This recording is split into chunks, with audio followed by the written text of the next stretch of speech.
Wednesday, December the 17th. Word for you today. Resist envy. Resist envy. Proverbs 14:30 says, "A heart at peace gives life to the body, but envy rots the bones." What is envy? Sometimes we confuse envy and jealousy. Envy is desiring what others possess, and we do not. Envy is wanting what somebody else has that we don't have. Medical testing has proven that envy takes a toll on the body.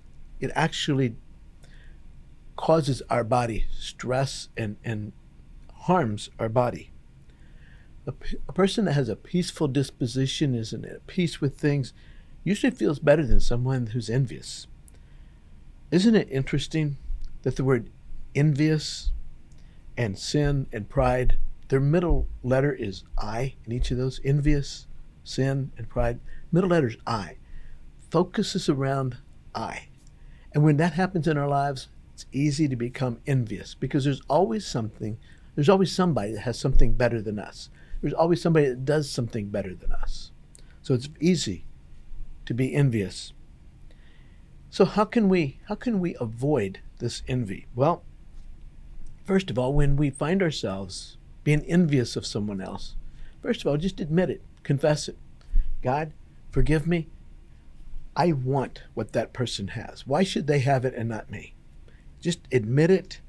And, until we admit that, it's not going to get any better. The first thing I'm envious of them.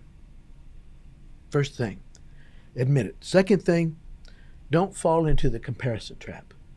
Well, that person's better than me, and eventually what happens, then I want what that person has because they have something better than me.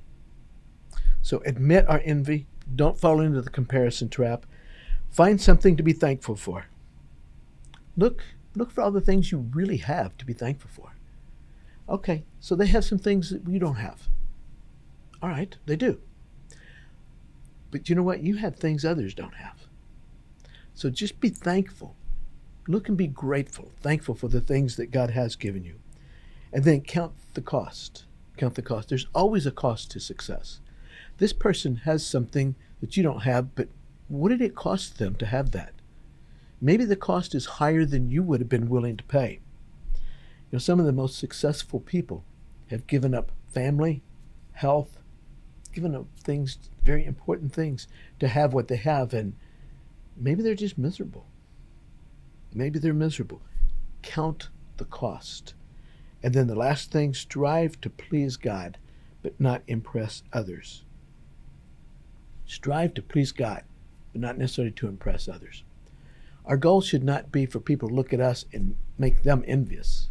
Our goal should be just to please God. 1 Timothy 6:6 says, "But godliness with contentment is great gain."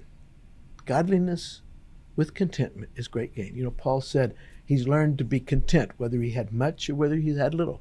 He said he's been in both situations, and he's learned to be content, whatever his situation was.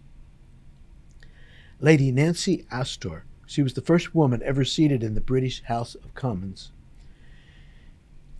dealt with a lot of male antagonism in her career, and but she was pretty tough.